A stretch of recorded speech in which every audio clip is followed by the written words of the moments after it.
Okay, thank you. Senator Sessions. Thank you, Madam Chairman, and I know you're knowledgeable about all these issues, but I would just say, Mr. Attorney General, that if a police officer stops someone on the street and his gun is in his holster and asks questions, that can be considered custody. If the individual has any sense they're not free to go, then that's considered custody. I can't imagine somebody captured on the battlefield not being considered custody. I went through this with Mr. Mueller, the director of the FBI, and eventually he flatly conceded that if you are going to try an individual in federal civilian court and they're captured, you should give them Miranda warnings, or the statements they make would probably be suppressed. I mean, that's the rule in civilian federal courts.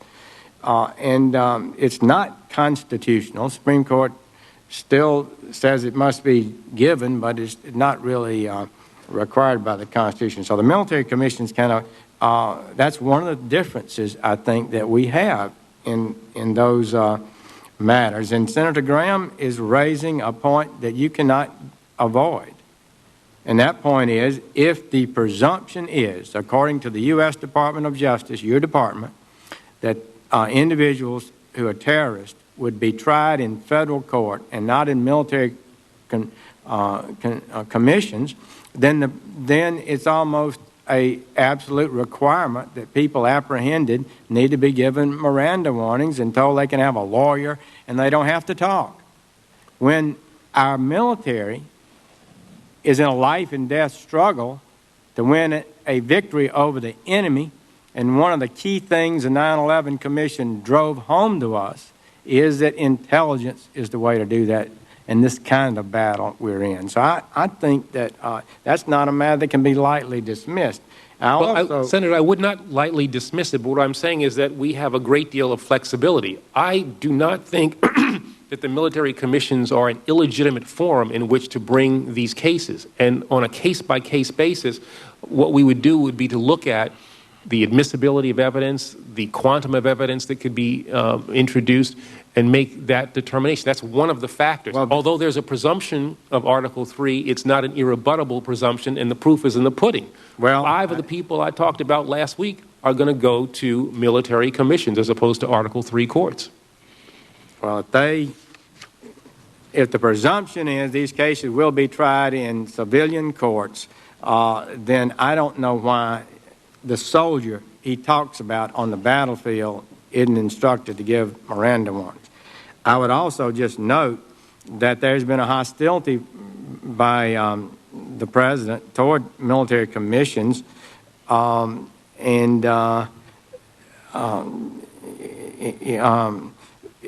for example, soon after taking office, he suspended military commissions immediately, and later issued an order suspending all military commission trials, and we haven't had one since. But I don't think that necessarily indicates a hostility towards military commissions as opposed to a desire to perfect them. And I think that we are now in a position where we have a much improved military commission system that I think can stand on its own, that is legitimate, and in which we can place, as I have. Congress, the Supreme Court did raise questions about the military commissions. The Congress passed some laws, I think, that improved that. But the Congress did some things that make it clear to me that normally for these kind of cases, you're better trying them in the commissions. For example, reliable hearsay is available, so you don't have to bring people off the battlefield, perhaps.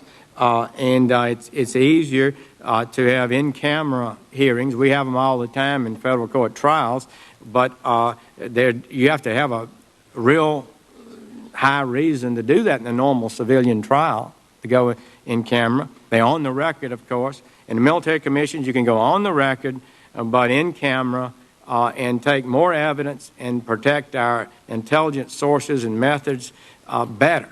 I don't think there's any doubt about that. So anyway, I just would disagree there, and would point out that General McCasey has expressed concerns about New York City. He tried the blind shake case as a federal judge. Your predecessor And he's afraid that New York City would, quote, become the focus for mischief in the form of murder by adherents to Khalid Sheikh Mohammed. That was his view of it. I don't think that's an irresponsible analysis. And do you remember the case involving Mr. Salam, who was a co-founder of Al-Qaeda, held in federal court for the bombing of the Kenya and Tanzania murders, and he attempted to escape using Tabasco sauce and pepper and put it in the eye of one of the guards and stabbed him in the brain with a makeshift knife and blinded him, and he's unable to fully speak today. I mean, these are dangerous people, and I would just ask you that. Two more things now, wrap up. Senator Coben's concern about medical marijuana, having been involved in that for many years, attempting to do what we could to drive down the use of illegal drugs in America, working with the Partnership for Youth and Drug-Free Mobile and that kind of thing.